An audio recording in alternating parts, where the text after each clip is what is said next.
Good evening or afternoon, everybody. I hope you are well. My name is Lekan Oluwoye. I am the founder and CEO of BPTN, Black Professionals in Tech Network. How are you doing, right? It is so good to have you, good to see you. You are stars. I always say I appreciate seeing you. You know, we got to get back together soon, but you know, Corona, right? You know, she's just not trying to have us together yet, but we can still get together virtually and still have a blast and grow community and build together, right? That we can do 100%. So thank you so much for being here, right? If you've never been to a BPTN event before, where have you been? You've been missing out on a party. We've been learning and growing. BPTN is now the largest network of Black tech in Canada, top 2, top 3 in the US, right? And it's a global movement of Black tech professionals that want to connect, build community, build together and grow together. There's something special happening, and I just appreciate the work of my staff at BPTN, of the community, right? Something special is happening here, and I'm so excited. So welcome. Before I move any further, I wanted to say a huge thank you to RBC for bringing today's event. We're going to have a fantastic conversation, right? About like understanding gatekeepers, understanding what's going on there, and actually enabling, right, Black tech professionals to move in and to move up in technology. We're smart, we're engaged, we're connected, right? We know that we can get it done, right? But we need to start removing some of the barriers that are in place right now for community. And when we do that, not if, when we do that, we will have an ecosystem that is more profitable, that is more engaging, that is more turned up, right? This is the opportunity that we have here today, right? And this is the opportunity that's in front of us. And we're unapologetic about being super intentional about moving the needle on those pieces. So thank you for being part of the journey. Thank you for pushing us forward. Thank you for helping us move the culture forward. So, you know, if you've never been to a BPTN event before, and this is your first one, right? I want you to know that you cannot, at any point in time, be passive, right? You cannot be passive at any point.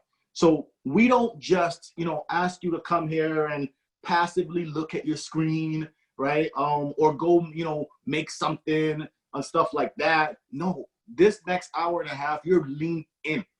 Because if you don't have a notepad, you need to get your notepad out. Super important, right? You need to be engaged, you need to be connected, right? Because this is an opportunity to learn, to grow, and to build a more inclusive, you know, tech ecosystem together. So firstly, you need to be leaned in. Like your body, everything needs to be leaned in. The second is, I want to sort of welcome the RBC talent acquisition team, right? You know, y'all say holla at them, right? RBCTA, they're going to be sort of around, you know, all day, right? Making sure that, you know, you, like if you're looking for an opportunity, they're connecting with you, they're building with you, right? They're going to be just connecting with you all day. So please make sure you're connected with them, right? And just keep your energy up, right? There is an intentionality. We're unapologetic about making sure that Black tech professionals are moving in and moving up. Unapologetic, right? And RBC wants to lean in on this, and we want to help them lean in, right? So we've told folks from their TA team to come, show up, and be engaged with you, right? And as they're engaging with you, you engage with them. So also remember, if you want to talk to everyone, right? Don't just do panel, right? In your chat, make sure you say everyone. That is how everyone sees, right? If you just do panel, you're only talking to me. I love to talk to you, right? But I want you to talk to each other, right? So please make sure you do it everyone when you're connecting so people can connect with you, right? The second thing is when you want to ask a question, go to that Q&A box down there. It's really important, right? That is the only place that we're going to answer questions from, right? If you put your hand up, I'm not going to click on you. So please ask the question in the Q&A box. Really, really, really important, right? And then, of course, you know, we'll be recorded, right? So don't, you know, there's always 3 or 4 people that say, I got to go. Would this be recorded? Up front, it will be recorded, and the team will say throughout the day, it will be recorded. So before I go to the next sort of thing, right, I want to make sure that I sort of hear from you a little bit, right? I want to make sure that I'm connecting with you because it's really important to feel your energy as a group. So again, the first BPTN event, we are not passive in our engagement. We are super active. If you are here today and you're part of this event and you are simply just taking in the engagement and you don't actually, tweet or, tag us on social, you're not doing it right. That's not what we do at BPTN. We understand that there's so much happening in the ecosystem right now, and people need to hear from you. People need to feel your energy, right? Everyone does not know BPTN is around, and when they do, they feel so much energy.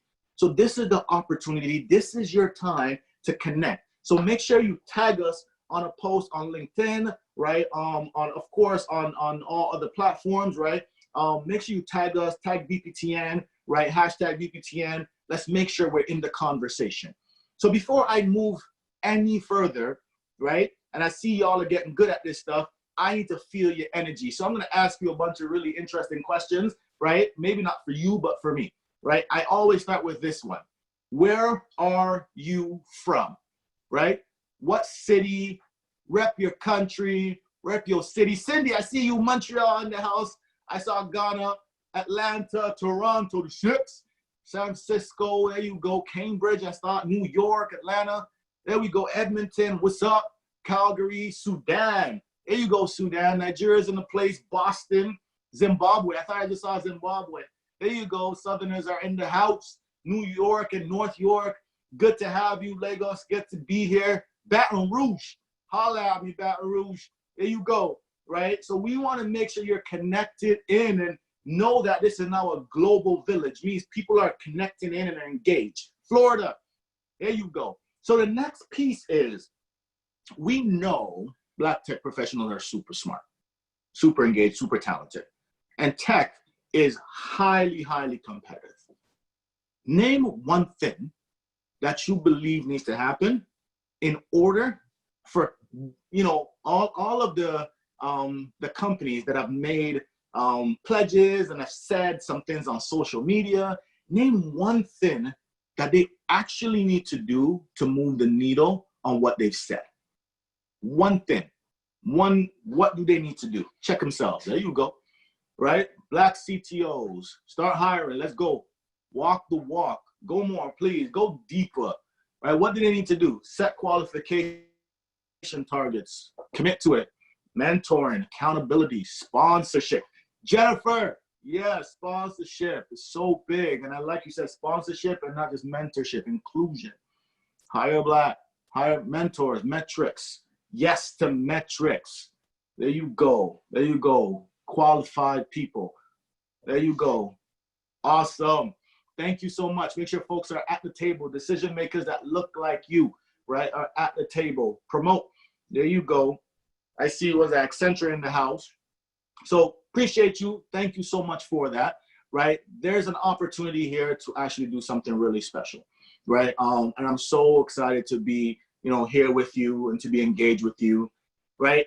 So I don't know if you've heard, but there's this amazing event that's happening in October. Event? No, it is the amazing summit. Have you ever heard of the Be Future Summit?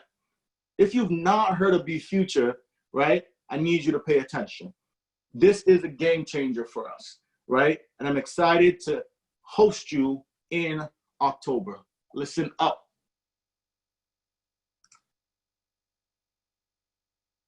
...2020, the largest virtual gathering of Black tech professionals ever, presented by TD Bank. Be Future is Tech Summit, Career Fair, and networking, now all virtual.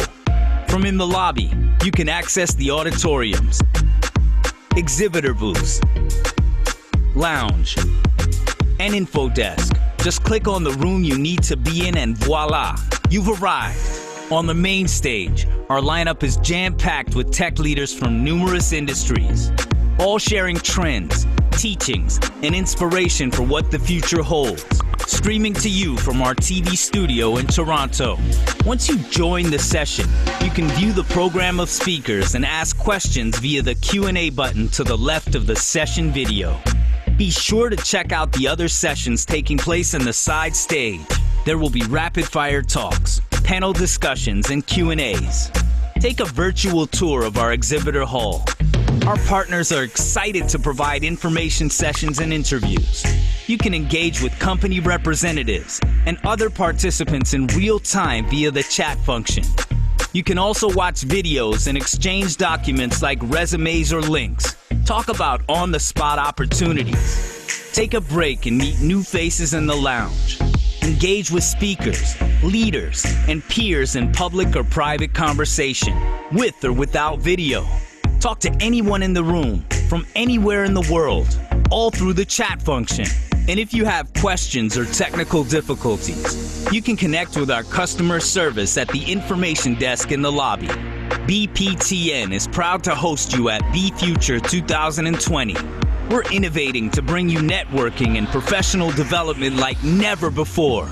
Get your passes now. Get your passes now.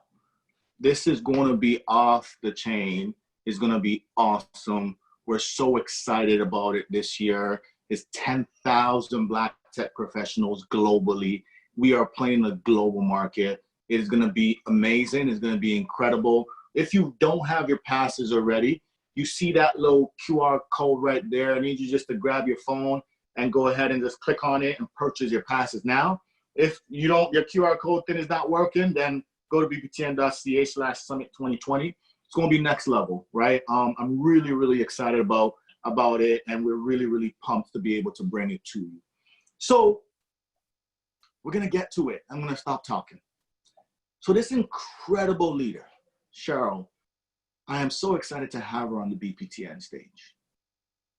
We have, for a long time, talked about, making sure that we go beyond words and really move into action.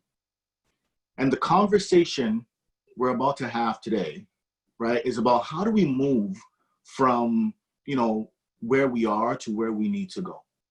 How do we ensure that as a community, when I say community, I mean the tech community, right, it is more innovative than it is right now? Because the new normal post-COVID is going to require something special of us, something new of us, right? And that is going to require us to be innovative, to be diverse. A diverse community is an innovative community. A diverse company is a company that's going to be around for a long time. A diverse company is the one that creates opportunities for more people. This is what it's going to take. I am so, so excited to have Cheryl here today with us, right? She is a powerhouse. She's an awesome woman, Black woman, and someone that's doing amazing things at RBC. So without further ado, I'm going to stop talking. I'm going to ask Cheryl, how are you? Thank you so much for being here. Thanks for having me. This is my first event, so I'm a little nervous, for those of you who know how nervous I can possibly get. But good evening, everyone, and thank you for joining virtually. Before I begin, I want to thank you, Lekan, and the BPTN for the opportunity to participate in tonight's discussion. And of course, our sponsor, who happens to be my employer of the last 16 years, RBC. So how allies and hiring gatekeepers create space for Black tech professionals? Well, first I need to tell you all that I am not a tech professional. I have worked for a large technology company as a high availability consultant. My work tends to champion large-scale business strategy that requires technology to enable. So I have spent my time with tech professionals, and I've looked around the tables and I've made note, wondering why so sparse on the representation of Black tech professionals. I've come to learn that it's not for a lack of study and skill, however, leaning more to an access to what I call career network, and making sure that we create opportunities. How do we ensure that we create opportunities for Black tech professionals? In preparation for tonight, I spent time thinking about what can I share with you from my own professional journey, stories that have made a lasting impression on me, and a sentiment that has centered, if not grounded me on occasion in my career. When an opportunity presents itself, do you know that it is actually one? And for me, there are two aspects of this topic: the role of the ally, the gatekeeper, and the sponsor, and of course ourselves. there's a level of preparedness that we as potential hires and candidates need to ensure that we're actively invested in, particularly in the end-to-end process to create the space that we desire and actually capitalize on it. So I'll start with this. When an opportunity presents itself, do you know that it is one? My professional career started with an undergrad friend advising me that the company she was working for at the time, Untitled Communications, was looking for candidates for a 4-month contract working outbound customer service. In 4 years, I went from that position to running the national contact center. A former colleague from AT&T left and went to IBM, and she contacted me to say, they're hiring for this role in strategic outsourcing, and I put your name forward. The position had been vacant for 8 months. I worked at IBM for 7 years. RBC approached me following a media event that I attended on behalf of IBM and as a co-chair of the IBM Canada Black Networking Group, Employee Networking Group, hosted at RBC's head office. I spoke for possibly 2 minutes, and the following day I received a phone call that said, what would it take to have you leave IBM? In that moment, I said, I bleed IBM blue. Clearly, I've learned to bleed royal blue. And as I mentioned, I'm now in my 16th year at RBC. It's important for me to share with you that the first 15 years of my career at RBC, I stayed at the exact same level.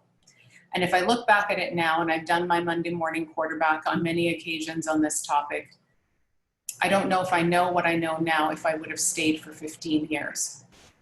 However, during those 15 years, I was able to present with many interesting and diverse opportunities. I honed my skill, and I know what it is that I specialize in. However, my question is always, 1, would I have stayed for 15 years at the same position level? And 2, was there anything about me that was holding me back from that opportunity? Thankfully, I knew that the relationships that I had built, the network, the career network that I had built over my career are what actually brought me those opportunities. And thankfully, I knew when they were presenting themselves to me. So the terminology that we hear, and Lekan mentioned some of this earlier, allies, allyship, important to talk about sponsorship. They've become commonplace in our vernacular today, but the concept itself is not new. For me, it's the idea that someone will represent me, speak positively about my capabilities, development, advancement, perhaps even suggest the possibility of failure in a position if it's going to give me meaningful growth in a safe environment, and most importantly, that they'll do it when I'm not in the room. An ally will stand up to the bully and the naysayer, and believe me, they are present in the room, and come back the following day and do it again. The importance of this role in careers, whether establishing one or advancing one, is absolutely essential, with the assumption that we're going in with candidates and hires that have the skills, experience, and professional presence. These are the folks that have impact and influence at that table for decision-making, and ultimately become the sweet spot of your career network, which is very different than the social connotation of networking. And I really want to highlight that. What you're trying to build is a career network. This is not about socializing. It is actually a career network. Whether you know them or not, you're earning their trust to showcase your capability and skills. My career has demonstrated how imperative it is to have allies and sponsors. Those that will tell you that there's an opportunity, put in a good word for you, speak to why you are a solid candidate and even an even better hire. But you have always known when an opportunity has presented itself, right? Sometimes we don't. Do you know specifically when you have an opportunity with an ally or a sponsor, and are you treating it like that? Last week, I had the opportunity to meet a young man, and he may very well be on this call tonight, who had completed his MBA at Smith School at Queen's with one of my extended team members. My team member spoke highly of him, shared with me highlights of his career, which was relatively young by comparison to mine, told me a little bit about him as a person, and suggested that I spend 30 minutes with him for an interest discussion meet and greet. Wasn't for a specific role, but just a meet and greet. Now, I receive a lot of these requests, and quite frankly, I'm often disappointed by the lack of preparedness, because it is an opportunity to be able to sit down with an executive. I remember those moments, and I still remember when I have those moments, but a lack of preparedness is far too commonplace. In the virtual COVID life that we're all living, you will understand when the WebEx video came up and I noted that he was wearing a suit and tie, I knew immediately that he knew it was an opportunity. Within 7 minutes, I had a good feeling for his career intention. He was fully engaged, a memorable CV in how it was articulated, visually, along with its content, and he could tell his story. By the 22nd minute, we were wrapping up the call, which gave me 8 minutes to get a note off to some of my colleagues, including HR, including our D&I office, and I'll tell you why specifically I sent it to them, to say, how do I get this CV in front of the right person to assess for recruitment purposes? When these moments happen as a leader, I have to pull the levers available to me to advocate for the likes of this young man to gain consideration and hopefully eventual employment at RBC. Throughout my career, I've been very fortunate that I've had allies and sponsors. I also know that I've had the bullies and the naysayers. So when you have the opportunity to stand up for someone who has put their best foot forward for a simple meet and greet, it is my accountability to take action with that. That is what an ally does. That is what sponsors do. As a leader within the organization, I know that I've been fortunate to have had these allies. It's actually a gift, and I make sure that I reach back and encourage people forward now that I get to be more in the position of ally and sponsor.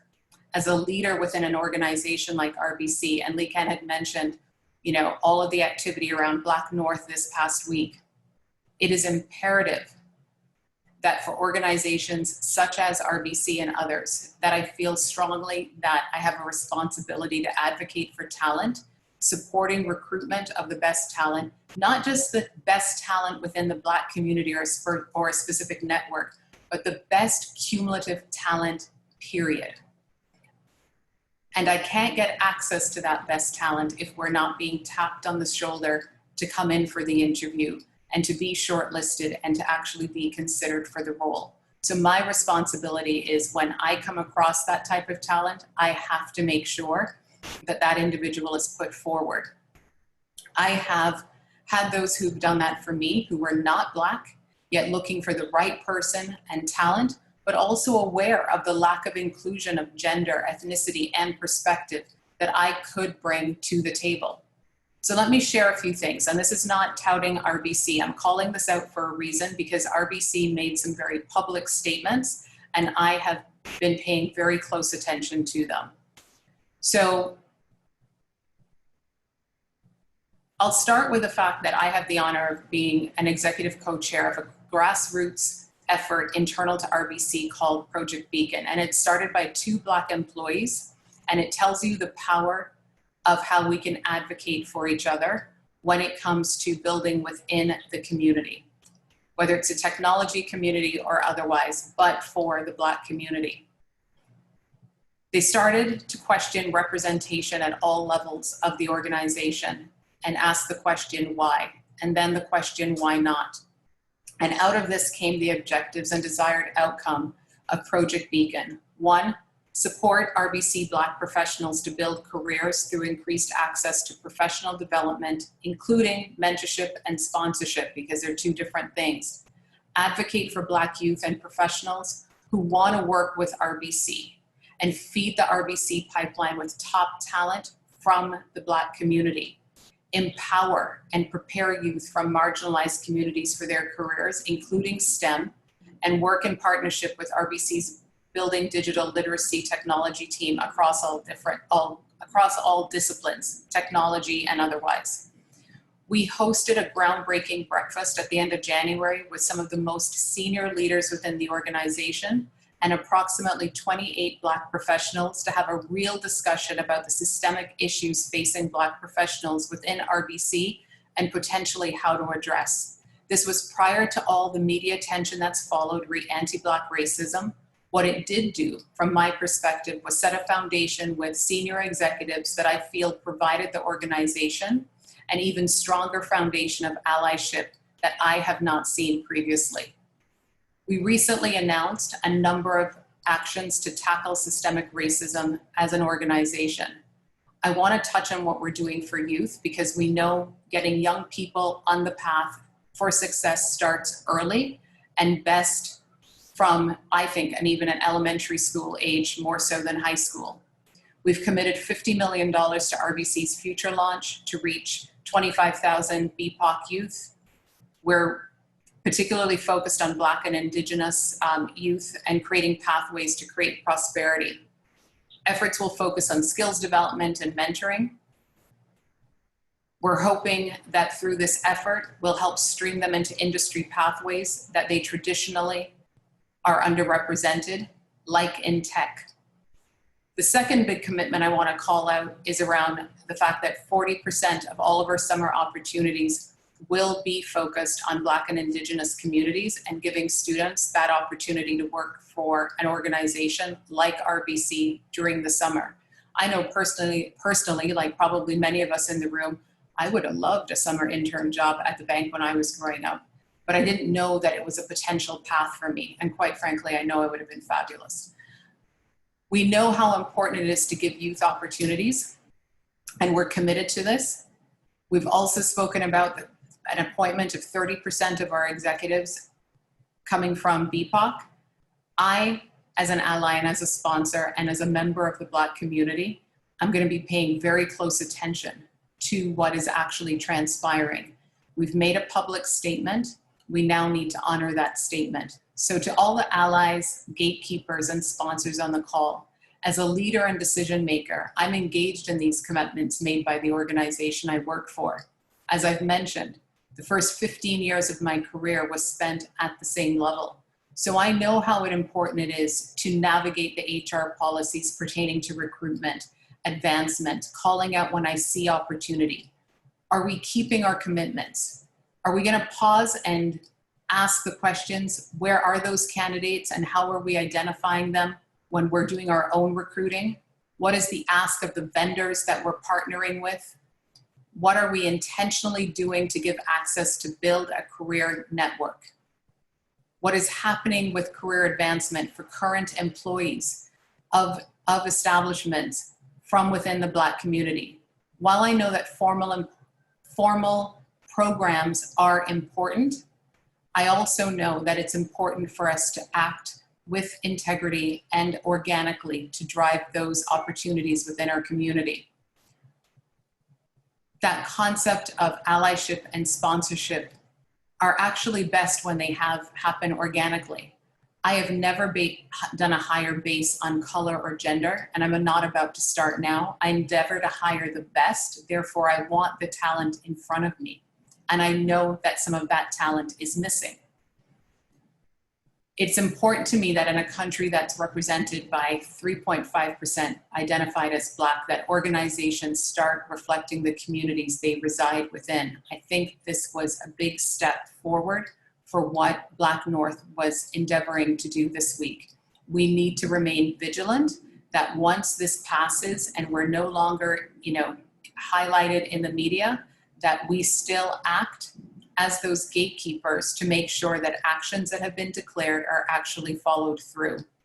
To all the candidates and hires that are on this call, when an opportunity presents itself, do you know that it is one? It is imperative, and I've lived this. Do your homework, be prepared, show up as though you're actually interested. Do not show up as anything less than professional. This is corporate Canada. There is gamesmanship involved here. This is our moment to capitalize on the opportunities provided. You approach it as though it is one. Your allies and sponsors do not always come announced. And I will tell you that sponsorship, that executive co-chair sponsorship that we do for Project Beacon, I was approached as a senior director to co-sponsor that with an executive vice president. Until that moment, I did not know that that EVP was clearly my sponsor. because she put forward my name to co-chair this with her. This is somewhat unheard of for a senior director and an EVP to be doing that work together. This is not also something that goes according to your timing. I certainly didn't plan on spending 15 years at the same level within this organization.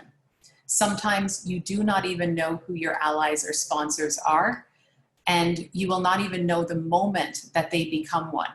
But you certainly will suspect when you don't have one, you don't have enough of them, and when you have the wrong one. It's an incredible time to be a Black professional in corporate Canada. Organizations are standing up, stepping forward with public declarations of commitments to recruitment, youth programs, developing talent. Our responsibility in this is preparedness and readiness. I look forward to seeing you at the table. I'm going to create space for you. Demand that of the people that you work with today that have made this commitment, and make sure they follow through on it. Thank you. Awesome sauce. Thank you so much, Cheryl, for being amazing. Thank you for being, a fantastic executive. We so appreciate you. For folks on the line, you should just give her, an incredible round of applause because she crushed that. Thank you so much. Thank you, Cheryl, for that. She dropped some gems over there. She talked about like the difference between ally, sponsors and coaches, right? Knowing that you'll never know when your time comes. When it comes, be ready for it. Be always ready. You're always on. Don't think you're gonna meet with a leader and just half-ass it. Be always on. That is really important. Like that's a gem for me, right? So thank you so much for that. You just crushed it, folks. In this event, from Canada, from US, from Nigeria, from all around sort of Africa, like I need you to lean in, right? These things are shifting the landscape. We have, over 300 people in this event. We are full. It is a full house. Maybe you can't see it, but we can see it on this end. It is a full house, right? And we want to make sure that you are engaged in this conversation. This next conversation, right, is a leadership panel, right? So I need you to pull up your chair, right? I need you to get ready, right? Get on the chat, right? I like how the chat has been engaging. Get on the chat, right? And just lean into it because they're going to drop some gems, in a minute, right? These folks are coming to the stage and they are leaders in their industry, right? They've been on both sides of, you are a gatekeeper, you are not a gatekeeper. They've been there directly, right? So this is going to be a conversation that just shifts the landscape, and I'm so excited about it, and I'm here for it, right? So, the folks in the room, the senior leaders that are in the room that are thinking about, how do I hire well? This is it, right? Lean into this conversation, right? The folks that are in the room saying that, how do I make sure that, I take my next step when I'm supposed to? This is your opportunity to lean into the conversation, right? We have intentionally selected some heavy hitters that is going to bring the realness to you, right? So, again, you want to engage the rest of the audience, the 300 plus people, right? Please make sure that you type into everyone. You can't just type into panel because you're just talking to me. Again, stop talking to me, talk to each other, right? So type in to everyone, right? And yeah, there you go, big them up, make sure they feel your energy because they're paying attention. They're saying some interesting things, lean into them, right? Tell them some stuff. They are listening directly to you, so you lean back in, right? We want to make sure that we are engaging together in a really intentional way. So without further ado, I'm going to stop talking. I'm going to ask Josh, welcome to the BPTN stage. We're really, really, really excited to have you facilitate this amazing conversation, right? And so excited about this. Josh, welcome to the stage. Thank you so much, Leica. Good to be here, everyone. I missed you guys too. We talk every month as it is. I want to welcome all the panelists to the stage. Tunde, Adija, Tokes, Patricia, let's go. It's time. Let's go. Let's go. How's everybody doing? Hey, doing well. Nice, Awesome. nice. Let me hear here. those voices. Let's get the energy going up in here. Woo-hoo. Hello. Nice, nice, beautiful, beautiful. Thank you guys so much again for leaning in. This is amazing. Cheryl absolutely killed it. And what we want to talk about a lot is a decomposition of some of the items she mentioned. And you remember as we were prepping for this, we were touching on those things, and she wasn't even there in our prep. So I'm like, you know, was she listening in? And she was on mute the whole time. But this is why we're all connected. Folks, I want to introduce these folks on the panel, and I'm not rich enough to be able to pay for their consultancy fees. So best believe that I'm going to be here sitting, taking notes. I got multiple screens in front of me to understand what they're saying and how I can apply it myself. So Tokes Olalua is blockchain, privacy, HR. Like the man's just doing so many different things, right? Like Adija is super tech, HR, account management. And you have Tunde, who is supply chain, merchandising, IT, human resources, like touching everywhere. And Patricia is fire. Like I saw somebody put that on the chat, so I knew I was gonna steal that right away. Info management and protection, data logistics, like all within the recruitment space, all managing human resources. And they are gonna share with us what they've learned from different sides of the aisle. Like we're talking about why, when they were coming up as, you know, up and coming talent to where they are now as senior leaders and what's going on. Before we dive into this, I usually like throwing out some questions around to get us moving. And this week, I sort of got to understand a bit more about Donovan Bailey as a result of the Black North Initiative.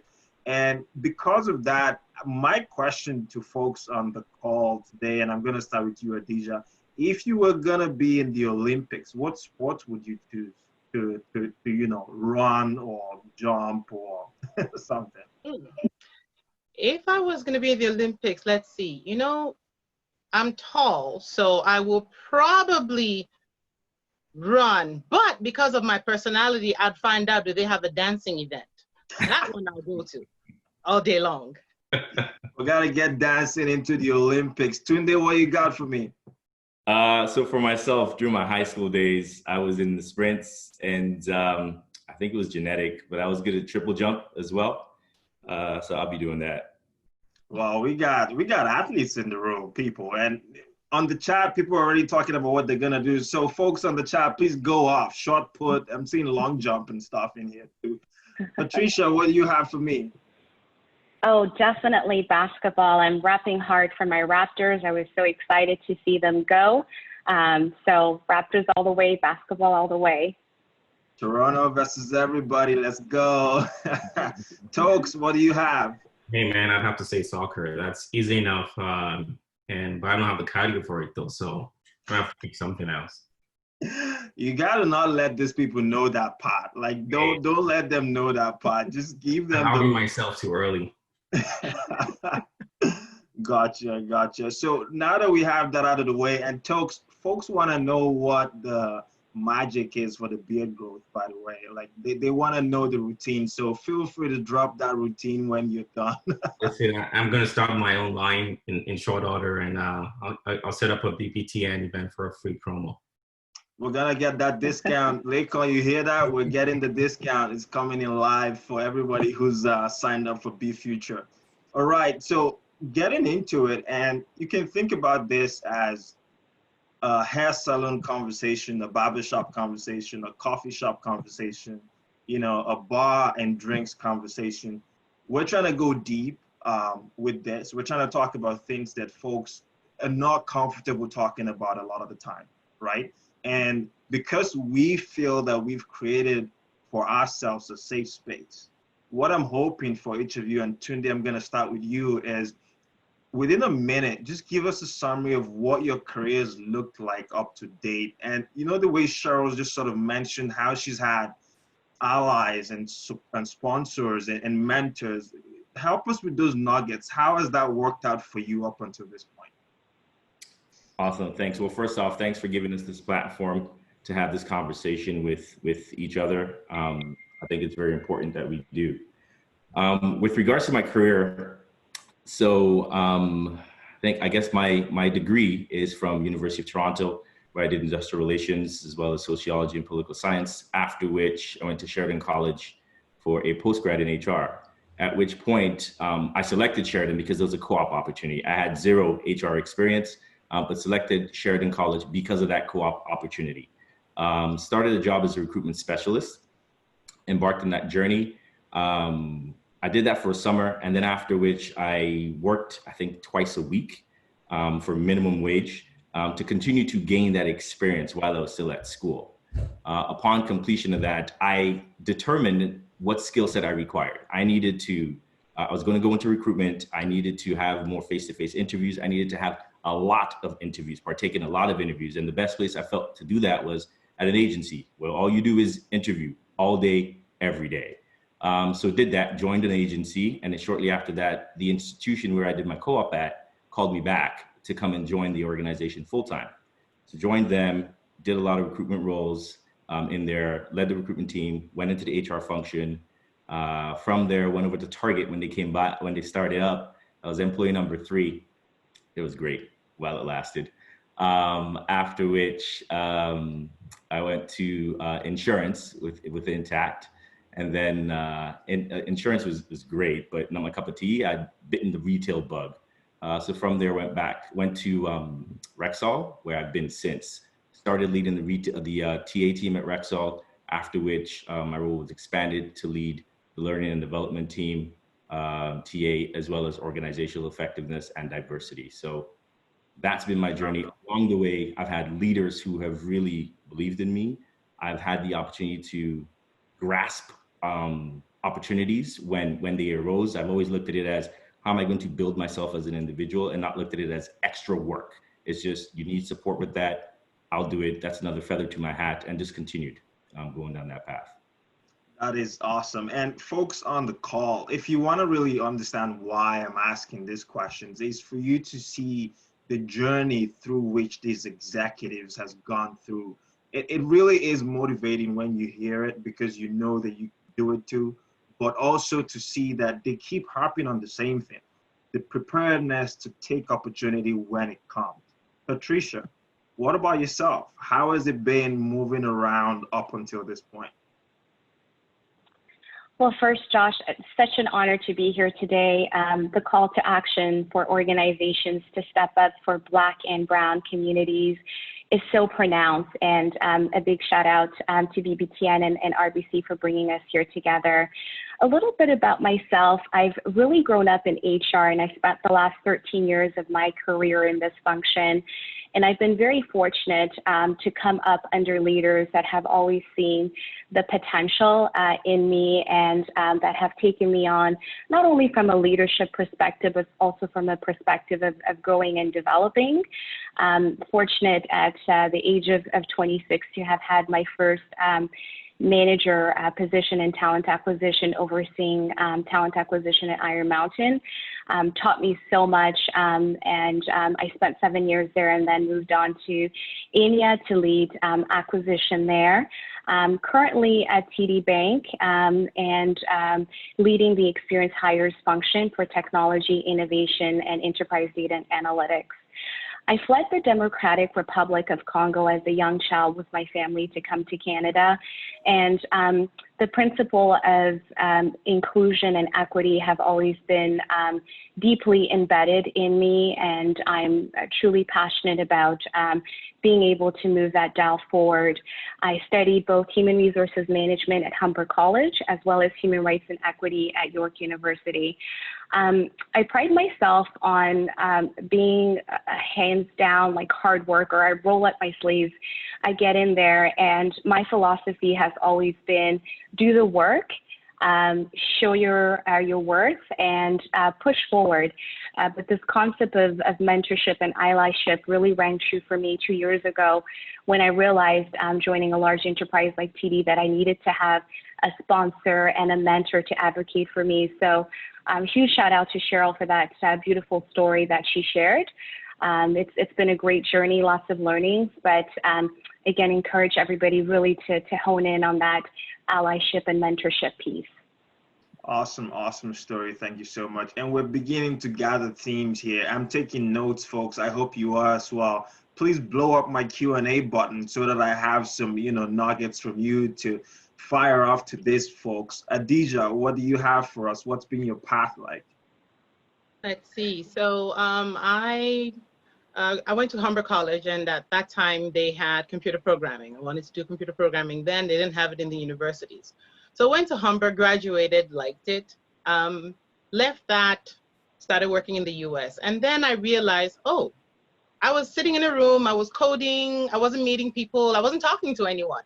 So I jumped ship and went to the infrastructure side of the house and worked in every role from help desk, desk side, everything all the way up to managing large projects. And I did that for about, say, probably about 20 years. Now, then I moved back to Toronto from the US and was looking to just go, find, I've contracted before. I went to an agency and said, hey, I'm here, want to get a job, yada, yada. Well, what happened? They said, have you ever thought of tech recruiting? I'm like, no, I'm a techie, I don't recruit. And then they said, no, you should think about it. I'm like, man, no, I just want to do what I do and go. Eventually, I spoke with someone and she said, you have a personality you could probably do on the business side. So I said, what do I have to lose? Jumped in, career switch. And I did it for a few years, but then because I worked in infrastructure and hired and done so many things, I could identify talent pretty quick. So then I moved to doing a 360 desk, where you are talking to the business and you're also finding the candidates and filling roles. And across that time, initially, earlier on, I never realized what it meant when you have a sponsor. Mentors I understood, but sponsor I didn't get.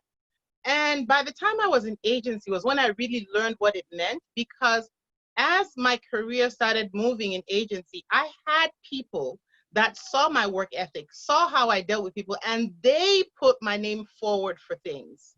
I would get a phone call, maybe 8 o'clock at night, or a text message. I got your name from this person. Are you available? Can we talk? You better believe I'm calling that person right away. We'll talk about being prepared later on. But I've seen how that moved. And even in the current role I'm in, someone put my name forward. And one thing I want everybody to remember, we talk about sponsorship a lot, and I'm sure we'll touch it. A sponsor doesn't necessarily have to be somebody that's high above you or an executive. It could be your peer. It could be someone that knows of you from whatever committee. That's what happened to me. And I'm in the role I'm in now. And there's been a lot of growth. There's been a lot of changes. You learn a lot. You learn what you want to be and you learn what you don't want to be. But for me, it's been an engaging period. And I'm just excited to be here, to have conversations with my peers, and then also to learn, because there really is a lot out there. And we're putting it all on the table tonight. It's coming all out. Nice. Tokes, wrap us up with your career path so far. Well, a very interesting career. Much like Tunde, I had a stint in insurance, economical insurance group. And I remember getting into insurance and thinking, I love this place, it's going to be a great job. Then one day, I looked at I was in accident benefit claims. So I'd seen what the supervisor was making. And I go, gee, this is what the top looks like. And no shade to insurance, but I just knew what I wanted. And I knew that, first of all, having worked hard, it's important to understand what motivates you. If money motivates you, then you got to roll with it. And so I realized, what about tech? A true story, a good friend of mine reached out to me. I saw Melvin's on the call. I saw him as well, ex-SoftChoice. Shout out to ex-SoftChoice people in the house. So I got started in tech with SoftChoice. And it was an HR admin job, moving into HR. It was, SoftChoice, as you know, is a great organization, but they don't pay well. What they do well is give you a lot of opportunities. And so my calculation was, okay, I might as well work for a company that would give me a lot of opportunities, take a lot of chance on me, build that resume up. We're talking about a couple thousand people who work in that organization. You're building a network there as well, right? So I thought to myself, I'll stick it out here and then move on from there. I say this because a lot of people always focus on what paycheck's great. I made a move based on pay, but it was a long-term goal. So I'd say to folks, some organizations will take a chance on talent. Softchoice was one of those organizations where, I was managing a team of data analysts after being in HR. So I moved from HR all of a sudden to manage a team of data analysts, and something I never done before. If I worked for a large organization, they wouldn't, hell no, like, where's your, can you code? What can you do? But they saw that I could manage people and then put me in that role, and they thought I'll figure it out. And I figured it out, I did. And then left there to do a startup on the side. I'm never afraid to take a risk. My wife will tell you, you gotta be more steady. But I've got a kid now, so I'm more stable. But I was never afraid to say, I'll do it. I'll figure it out. And over time, I sort of built that reputation within a small group of people. But those people were somewhat influential, and they would say, give it a talk, so figure it out. And that's how come I've moved from, HR. Now I run indirect sales globally for my organization, accountable for XX million revenue. And while also being the chief privacy officer, that will tell you everything you know about me having those two roles. But I echo what everyone's saying on the team, on the call. It really is about preparedness. Like, you have to be ready. You have to be prepared to do the work. It's not going to pay off sometimes. It's not going to be pretty. People don't start off being C-level overnight, especially our people. And so versatility and the ability to have a platform agnostic approach to your career. That's a bunch of gibberish, but you get my idea. Like, you can't look at your career and say, I'm this person, this is what I do. The world has changed. The world has moved from that. You work for a small company, they want you to do a lot. You work for a large organization, you want to move around, you have to come to the table with a lot of skills. So, the path to where I am today was not drawn out. It cannot be calculated. It was only possible by a lot of preparedness, risk-taking, and above all, a lot of great sponsorship. The people who opened the door for me didn't always look like me. In all the cases, they rarely looked like me. And so I want to emphasize that, even though we're talking about BPTN, it is important to know that a lot of the allies you might meet, might look nothing like you. Don't believe in the same thing you believe in. But talent is universal, and hard work is universal, and there are common themes that everyone leans into. And so, we'll talk more about that, but that's how I got here. Gotcha. Awesome. So now the questions are rolling in. So thank you very much, folks, for doing that. And I've actually gotten the same question multiple times in various forms, and I'm going to lead with that. What are the main hindrances? And we're going to do quick fire because we're getting a lot of questions here. What are the main hindrances to moving in and up? Not just, moving in, but moving in and up within organizations based on your experiences, based on stories from peers. Tunde, we can start over with you, and everyone feel free to chime in on the panel. This is the barbershop approach. I'm just here as LeBron James coordinating. I'm playmaking right now. Point guard is my position, or LeBron is point forward. But, you guys feel free to, chime into each other, but this is where I want us to start. You are fine with moving in. A lot of us have had the opportunity to move in, but it seems that moving up, making that, upward movement trajectory, it still seems to be a stumbling block for a fair amount of folks. So, Tunde, take the floor, but folks, join in. What are these hindrances and how can we break them down? I think there's a couple things when it comes to moving in and up. I actually think moving up is harder than moving in. I think with moving up within organizations, one of the things that we have to do, and Tokes and a lot of the folks who are on your key on it, is you got to be willing to do the work. You have to be willing to A, put up your hand, A, make lateral moves, B, make lateral moves, and C, do things that are way outside of your scope. Gigi was talking about being part of a committee or even a project team, and somebody else noticed a skill set that she brought to the table. Right. And based off of that, she gained a peer sponsor, somebody who was able to support her and sponsor her within the organization. So that's one, on an individual. As in organizations, within organizations, we need to make sure that we get rid of all those systemic barriers that we create. Those policies, like I challenge every single policy that is brought to the table, even within the HR group, to say, does this make sense? If it made sense then, does it make sense now? Because the world is ever changing. In addition to that, we need to make sure that we are building a culture where we know unconscious bias is existent, but we have to make sure that we address the unconscious bias. We need to make sure that we have as a diverse number of voices in the room to have discussions about bringing in external talent, discussions about promoting internal talent as well. Because a lot of things that hiring managers do, even myself included, is you go for what you feel, you hire people who are reflective of you. You hire people who will work as hard as you. You hire people who will think like you. So you need that diversity of thought at the table to be able to bring in folks into the foray. In my organization, we've gone away from using the terms culture fit to looking at culture add. So what is that additive that they're going to bring? How are they going to diversify the culture of your team? How are they going to diversify the culture of your organization? And that kind of serves as a beacon for us. Moving up, Patricia. I'm going to start calling these folks out. I'm calling out plays now. Patricia, moving up. What are we going to do to move up? Yeah, it's such an interesting point. As I was preparing for our conversation today, I read that in the history of Fortune 500 companies, there's only ever been 20 Black CEOs. I knew that number was quite low, but I could never imagine that it was low to that magnitude. And I think in terms of being able to move up, we've said it right here in the title of this presentation, allyship. Who is going to step up to do all of the work and all of the sponsorship that Tunde talked about? We need allies within the organization for Black talent that can really help push forward and challenge some of the hiring processes that we have and help us to think differently.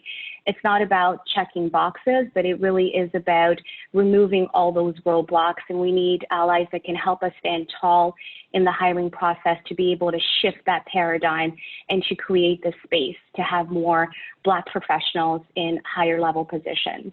We also need to do the work. On the flip side, Cheryl talked so well and so eloquently about preparedness. What are we doing as individuals to own our own narrative? How are we going out there? Who are our sponsors? How are we working to make sure that at the table there's an advocacy for us? So I often think that, while it is easy to say, okay, well, they're just not hiring, we also have to shift as well and empower ourselves and push forward to be able to take and be able to reach for those opportunities. Gotcha. And speaking of, I'm going to jump in here, actually, Josh. Yep, jump in, please. So let me bring this down to something relatable. So everyone knows who Drake is. Everyone knows who A$AP Rocky is. The Weeknd, Migos, Party Next Door, Popcan, Skepta. Where am I going with this? Every one of those artists you ever heard of was put on by Drake. It's called a cosign. A$AP Rocky was A$AP Rocky before Drake co-signed it. The Weeknd was The Weeknd before Drake co-signed. Migos, Party Next Door, the list goes on. What I'm saying is talent, you have to have something before someone co-signs you. I mean, and first of all, back to the corporate world, you have to have something to give before someone, let me put it this way. I've had to hire Black people before. And when I was hiring the Black person, I knew that we didn't know each other from Adam. We're not related, but I'm seeing him as a representation of me, especially because I'm a minority. And there were 3 Black people in the organization. I brought another person, we're 4 now. And so I'm thinking, gee, you are representing me. And we shouldn't have to feel this way. I'm gonna keep it 100. You shouldn't have to feel this way, but I was feeling this person is representing me. Therefore, I had to make sure they could do the work, right? Because when you're in a society or in an organization where you don't see a lot of representation, every single one you open the door for, to the extent that they can be excellent, that helps the next person come in. And that helps the next person come in as well. And so, you shouldn't have to feel the pressure as a Black person. However, the reality is you will feel the pressure because the numbers are what the number is and the data is what the data is. And so, we have to be prepared as our people to, do the work, but above all, be ready for when that cosign comes. And that cosign is not coming if you don't have anything. If Migos wasn't Migos, Drake's not gonna put his name on it because Drake's putting his career on the line.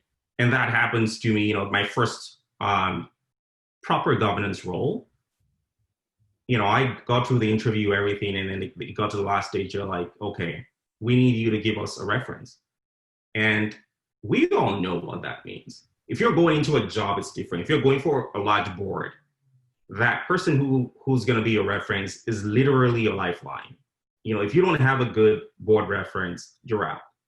And thank goodness I was able to get that, and the person understood what it meant to be a board reference. Sometimes just don't give any, oh, my buddy's my reference, or this person has a good job, they're a reference. The person who's your reference has to understand the magnitude of the role they're playing in here.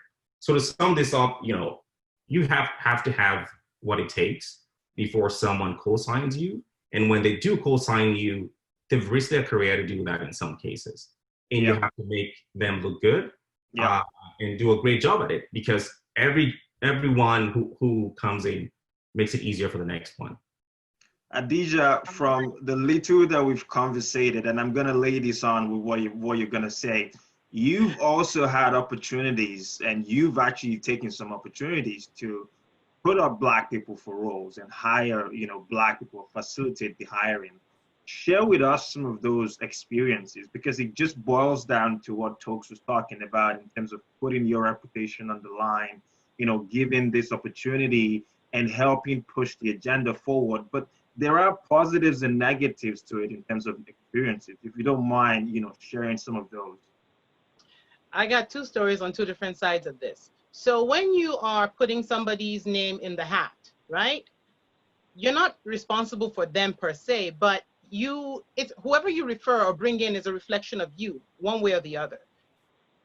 I would only refer somebody that I know for a fact is going to do the job and kill it, okay? Not because they're but whatever that job is, right? So for me, when you're looking at these roles, I've had people that are, that are referred in for roles, or they say, oh, this person, not even where I work, but even somewhere outside. Adija, do you know anybody in this? And you say, yeah, I know this person, I don't know this person. I'll give you an example. When we say you got to stay ready and not, you have to stay ready. I sent a text to somebody because somebody was looking for a particular type of role, and I knew this dude would kill it. What happened? 3 days later, he sends me a text message back. Oh, no, sorry. I sent him an email, didn't get a response. Then I had his number, I sent him a text message. 3 days later, he responded to the email, then sent me a message later and says, oh, my bad, I just saw this. I said, oh, thanks for returning my message, but I was reaching out because somebody had a need for XYZ, and I knew this is your domain. He was not on vacation. He just didn't respond. He told me what happened later on, and I'm like, okay, let me sit you down and educate you on something. When someone's reaching out, you don't know why they're reaching out. Maybe I could be trying to borrow $50. Maybe I could be trying to respond to people, right? You got to be ready. That's one thing that I know for a fact. The other part is this. In order to bring people in of different types, there's a responsibility of the person that is hiring, the company that's hiring, the person that's hiring. Yep. You have to have that mindset of, I'm going to keep my eyes open and not judge this person for having an accent or wearing a hijab or not looking me in the eye, whatever it is, right? Or maybe they talk fast, okay? I'm not going to judge that. You're going to try to make sure your unconscious bias is, it's not there. But then on the person coming in for the interview, the funniest one I had in my entire recruiting career, this guy, brown like me, was going for an interview. And I knew that company, I knew the role, I knew what they were looking for. I was an agency at the time. So I knew the hiring managers. I said, hey, this is what it is. I was trying to give him the, you give somebody the rundown of this is what it looks like and all of that. The lay of the land, yep. The lay of the land, here's what they usually look for. He said, oh, don't worry, I got it. You can just get me to the interview, I'll get the job. Okay, all right. He went for the interview. He went, another person went that was a Black person, and another person went that was, I can't remember from where, but he wasn't the only Black person that went, right? They interviewed all three. Hiring manager calls me when he's done. He said, Adija, such and such a person top skill, top whatever, would have been the first person to got the job. But Adisha, you know what? He was cocky, not confident. You see, there's a line between confidence and cockiness. That's a very thin line. You can come all the way up to that line, but don't cross over in everything you do. He didn't get that job because of it.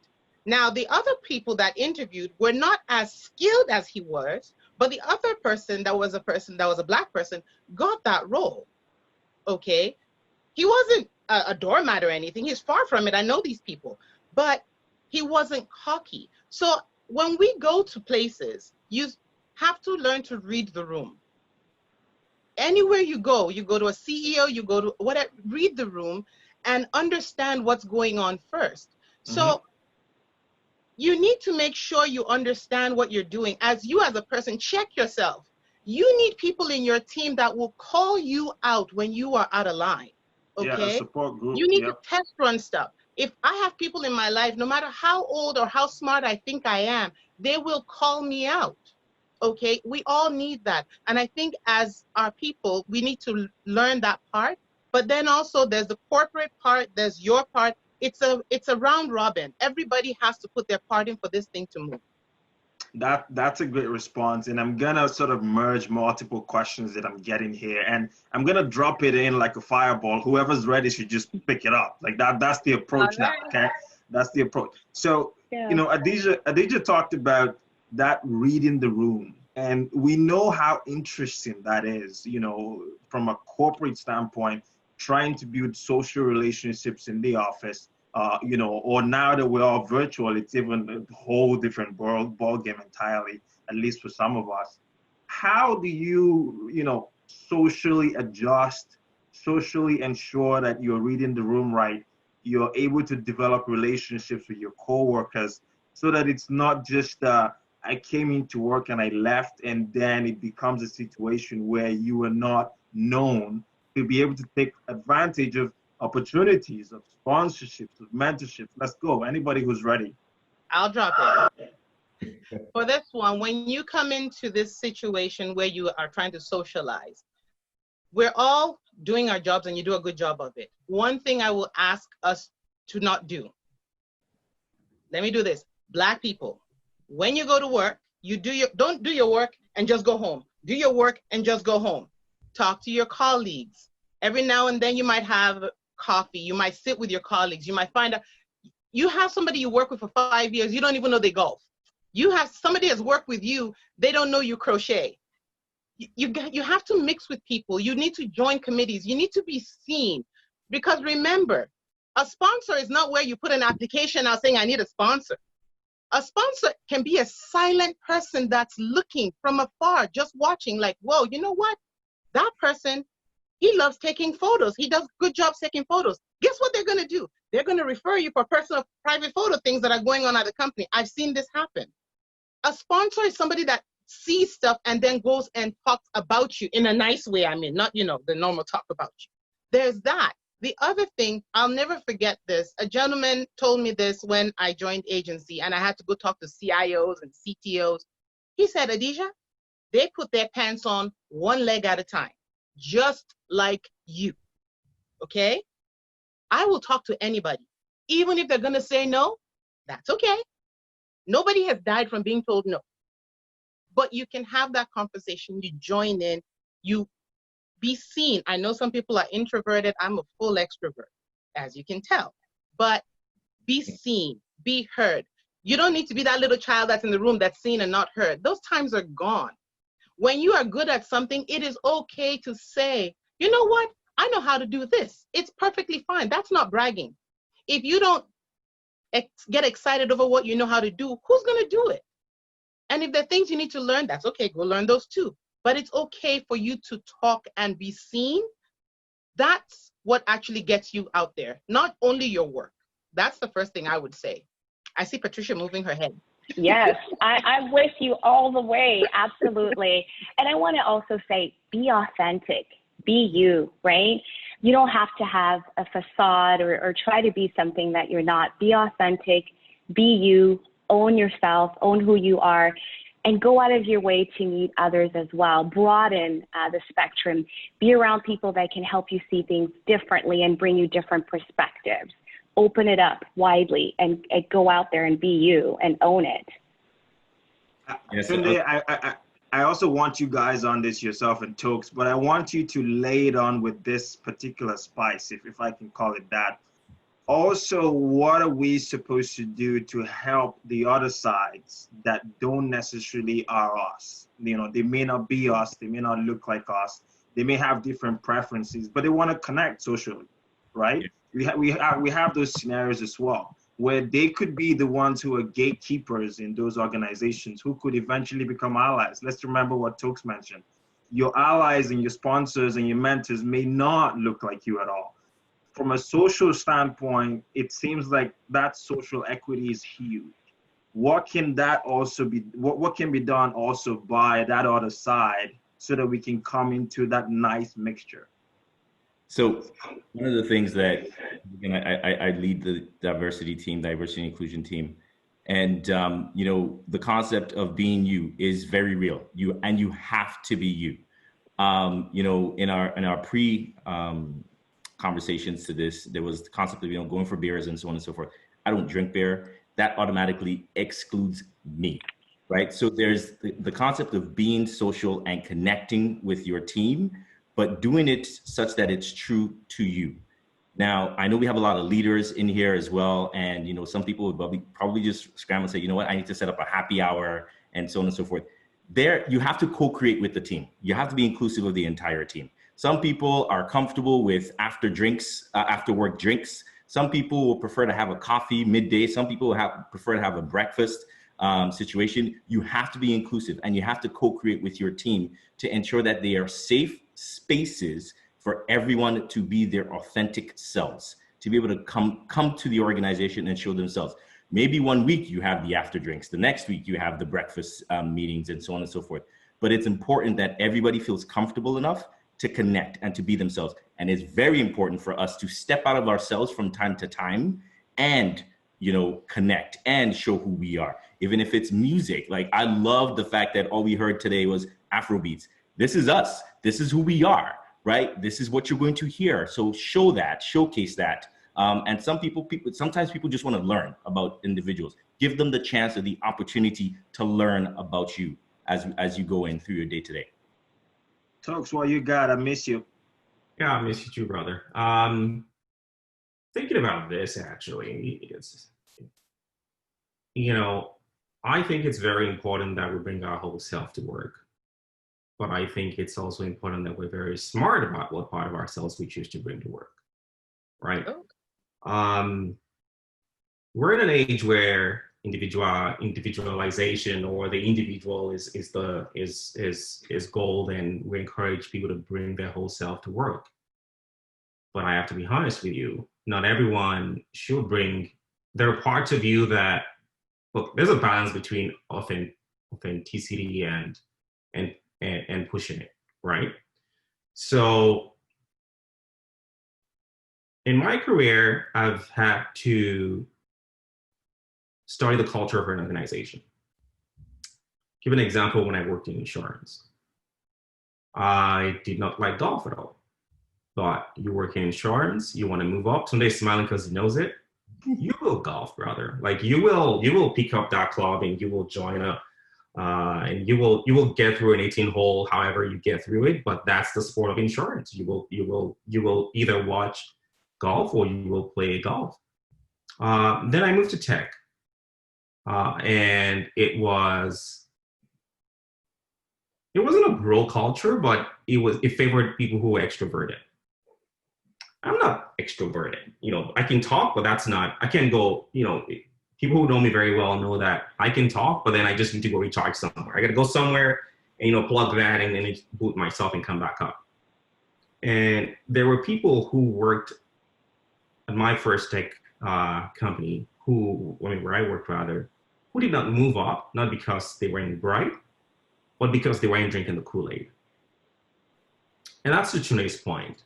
You know, during the prep, I talked about drinking beers, but again, that was just an analogy for when you work in an organization and there is something that allows you build social capital. By all means, get involved within reason. You know, so I think we got to be authentic, be ourselves, because it's very draining when you're not yourself. It's you come home and you're just like exhausted from not doing that. But I think it's also very smart because you have to choose which part of you to highlight and build social capital.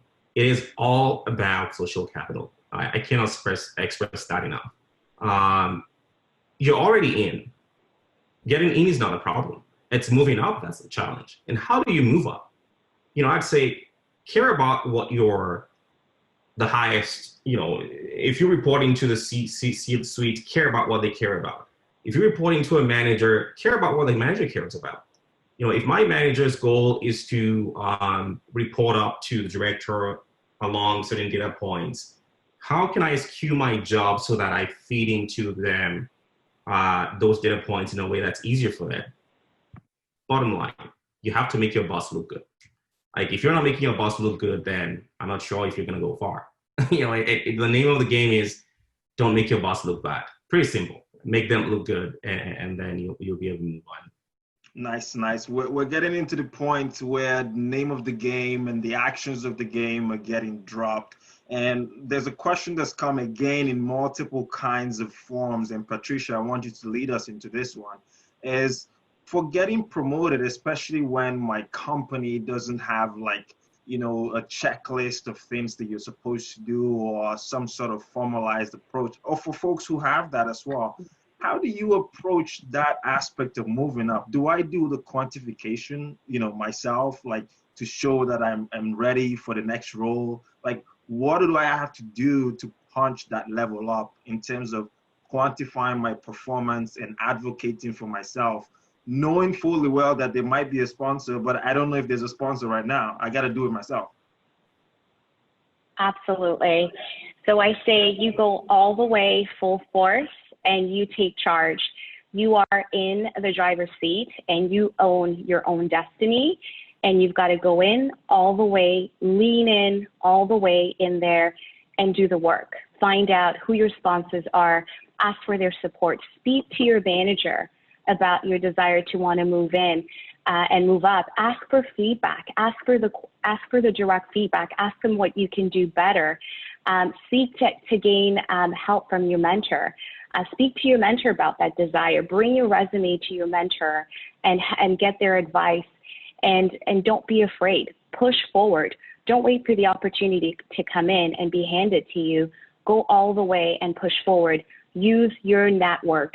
Your network will guarantee your next opportunity.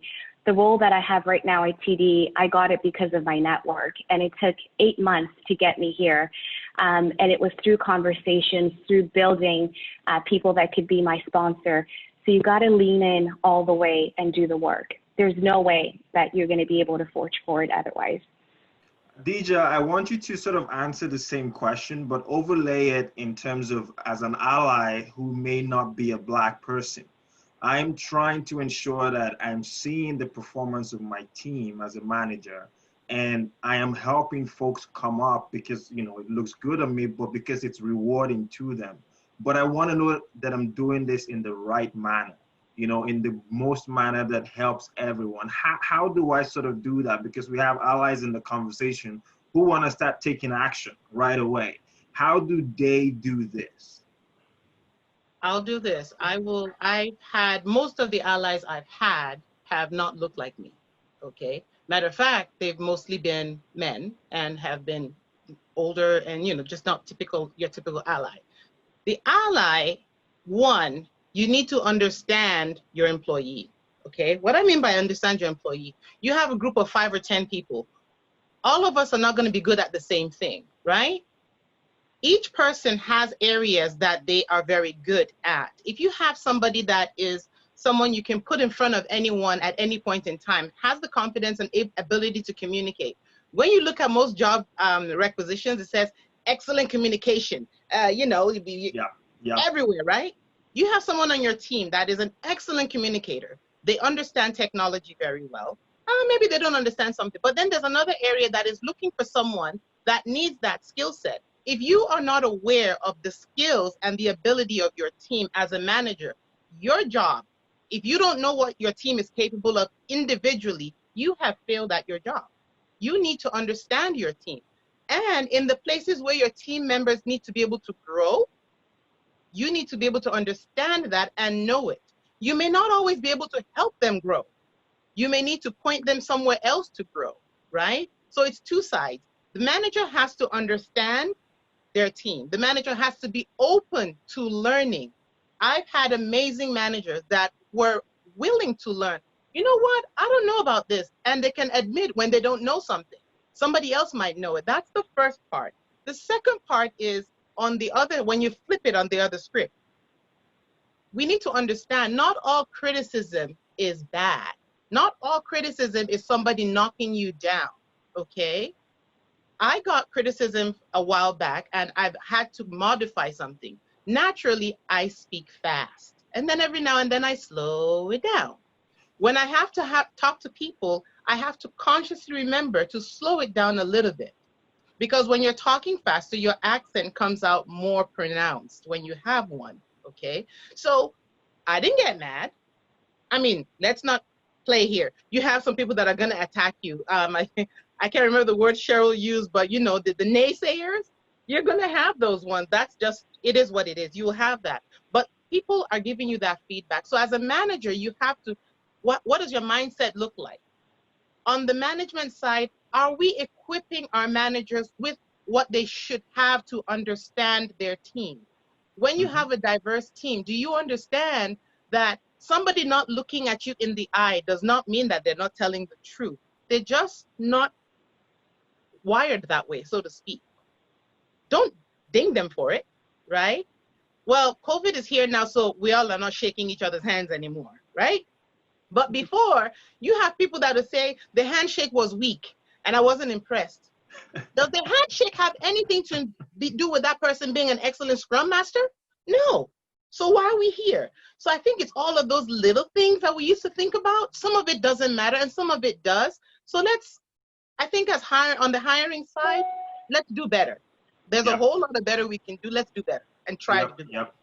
And we are coming to a close, and it saddens me, honestly. This is probably the most one I've had all week. I know, it's like, can we get another hour? Let's throw Lake under the bus here and, you know, have him. But Tunde, you know, I get a hot ball that I want to drop in your way, and we kind of touched on this a little bit in prep.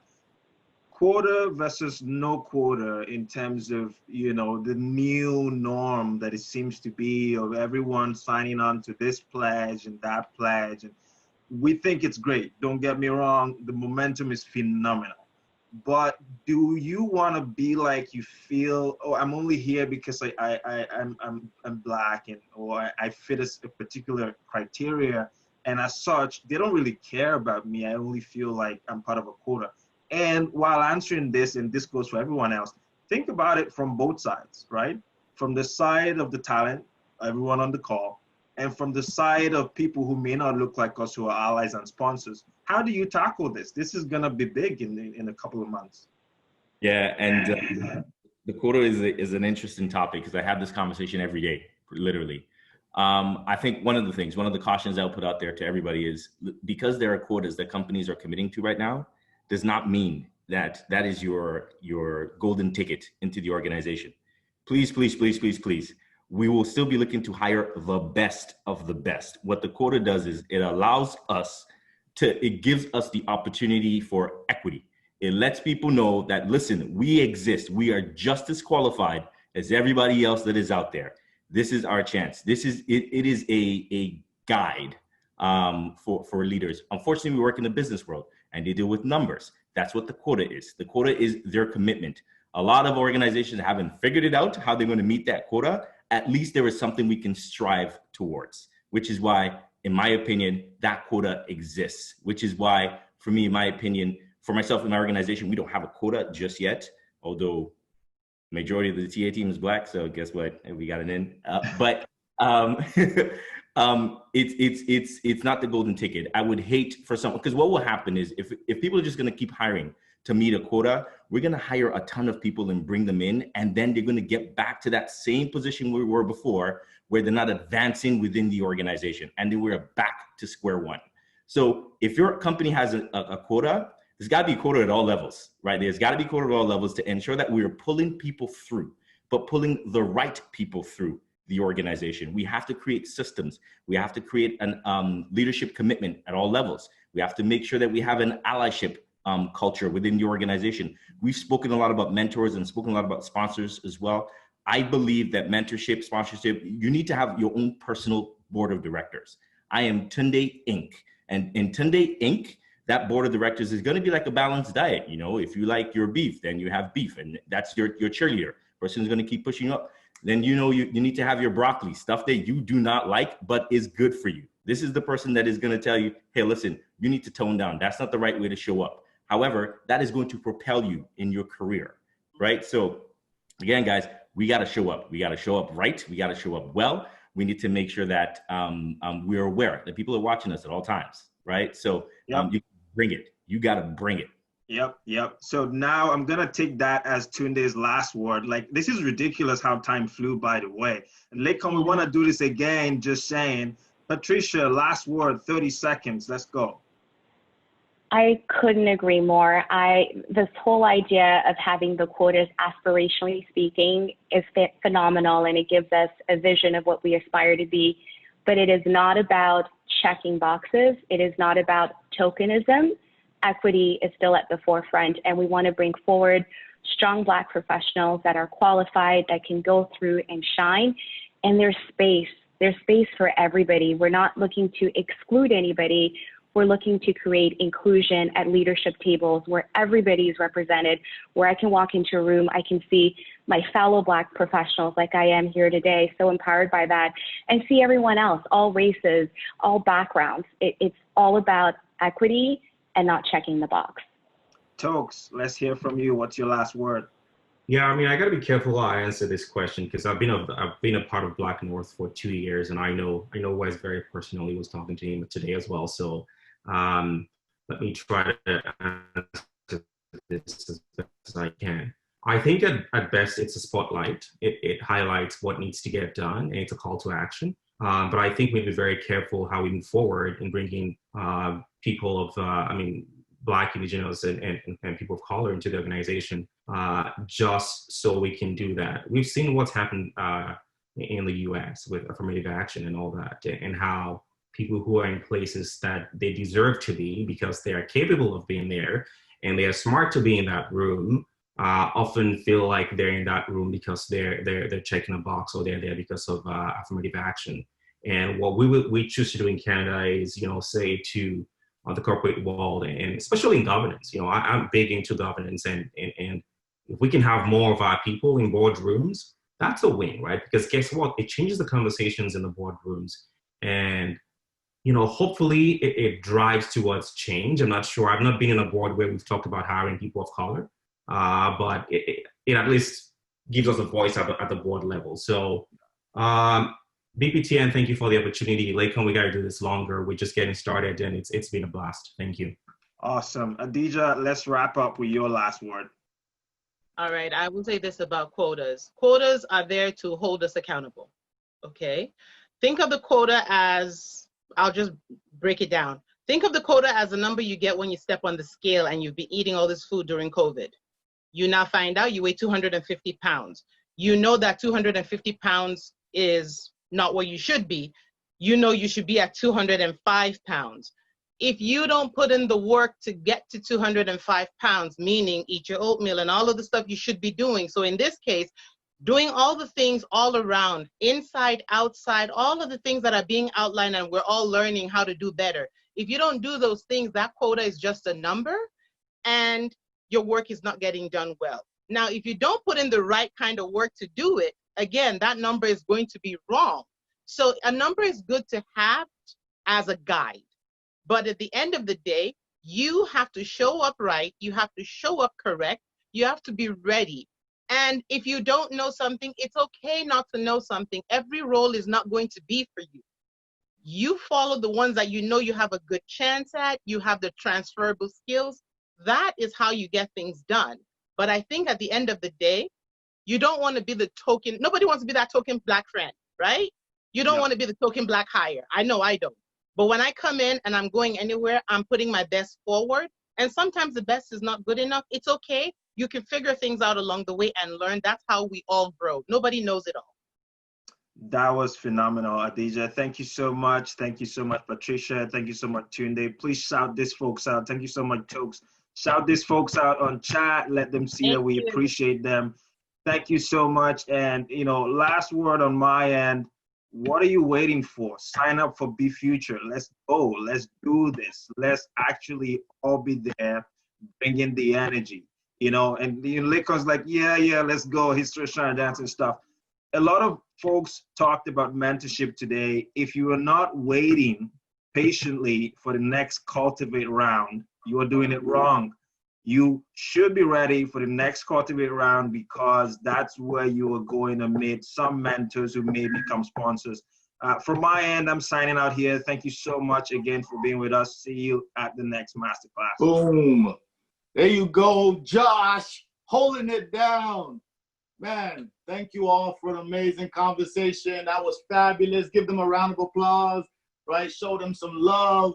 Listen, if you are you got that COVID, you know, that COVID armor on because you've been eating a little too much, right? You know, this is the opportunity. I love Adija, the way you just threw that together, that we need to be making sure that, you know, like when we're talking about targets is not it's not a 4-letter word. It's an accountability measure, right? So there's an opportunity that we have to do something special, but it's really important for allies and people that are looking to hire Black and bet on Black, because I do all the time, right, to actually intentionally look for, you know, strong Black tech talent, because there's so many. We are Black, we are brilliant, we're doing fantastic things all across the world. I bet Black all the time. Right? Literally, it is my company and I'm betting on you, and I appreciate the work you're doing. I know you are smart. I know you are brilliant. And I want to speak directly to our allies today. There's a unique opportunity that you have to also bet on Black, right? That you can actually engage the community, not just during our sessions, but on an ongoing basis, because this is like building a team. If you want to build a team that works really well, you got to scour the earth to recruit the best people, right? And I know in my community, we have some amazing people, right? And the opportunity that we have now, right, is to go beyond passive and become active. Enough with, I am not racist, let's become anti-racist. Enough with, you know, go find me some Black people. Let's say, let me go and work and find amazing talent. This is the opportunity that we have now, right? To build a more progressive tech ecosystem where we all can crush it, where our companies do well, and where your companies look like the subways in your city. That is the opportunity that we have. So thank you so much for being here. Like, if you've not connected to BPTN, make sure you're connected in at bptn.ca. Huge shout out again to RBC, right, for making this happen. We appreciate you. Right, Black Tech, I appreciate you so much. We miss you. We're trying to connect with you, right? Make sure you're connected in across the channels, right? Thank you. And we're building something special. And next time, make sure you bring a friend, right? So we're going to be out, listen to some music, enjoy yourself, and have a good one. Peace.